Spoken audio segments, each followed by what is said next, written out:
এক নম্বৰ কুৱেশ্যনটা হ'ল ভাৰতৰ কোনখন ঠাই স্নাতক হিন্দু বিশ্ববিদ্যালয় আৰু ৰেচম কাপোৰৰ বাবে বিখ্যাত? এনচাৰটা হৈছে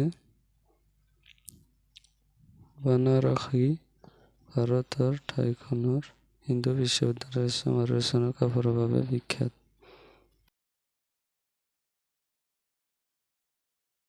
দুই নম্বৰ কুৱেশ্যনটা হ'ল বিখ্যাত লিংগৰাজ মন্দিৰ ক'ত অৱস্থিত?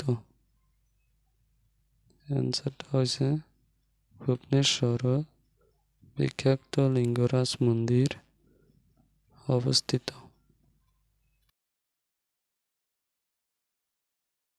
তিন নম্বৰ কুৱেশ্যনটা হ'ল এইখন চহৰখনৰ উত্তৰাঞ্চল অৱস্থিত এটা প্ৰাচীন তীৰ্থ কেন্দ্ৰ।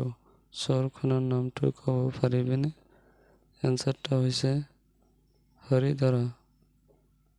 এই চহৰখনৰ নামটো হ'ল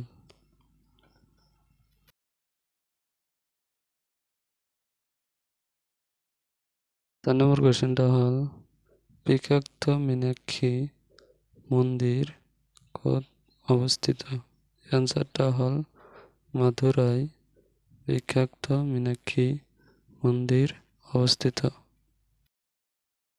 নম্বৰ কুৱেশ্যনটা হ'ল জগন্নাথ মন্দিৰ বাবে বিখ্যাত ঠাইখনৰ নাম কি? এনচাৰটা হ'ল পুৰী। জগন্নাথ মন্দিৰৰ বাবে বিখ্যাত ঠাইখনৰ নাম।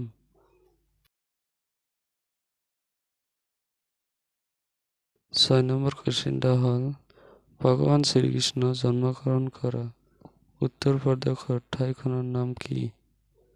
এনচাৰটা হ'ল মথুৰা। মথুৰা হ'ল ভগৱান শ্ৰীকৃষ্ণ জন্মগ্ৰহণ কৰা উত্তৰ প্ৰদেশৰ ঠাইখনৰ নাম। ৭ নম্বৰ কুৱেশ্যনটা হ'ল ভাৰতৰ ক'ত আটাইতকৈ ডাঙৰ আকাৰৰ ঘণ্টা আছে? এনচাৰটা হ'ল তিৰুপতি। ভাৰতৰ ক'ত আটাইতকৈ ডাঙৰ আকাৰৰ ঘণ্টা আছে?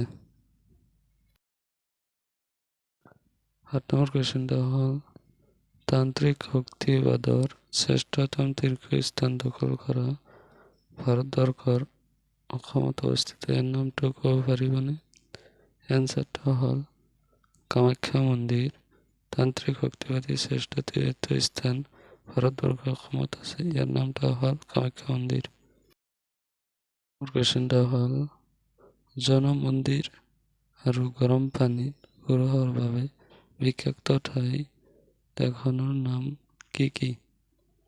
এনচাৰটা হ'ল ৰাজগিৰ যি বিহাৰত জন মন্দিৰ আৰু গৰম পানীত ঘূৰাৰ বাবে বিখ্যাত ঠাই কেইখনৰ নাম।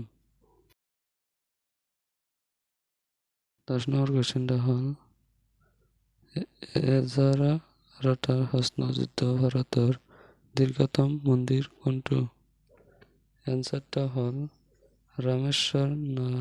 ৰামনাথৰ স্বামী মন্দিৰ। ১০০০টা প্ৰশ্নযুক্ত ভাৰতৰ দীৰ্ঘতম মন্দিৰটো হ'ল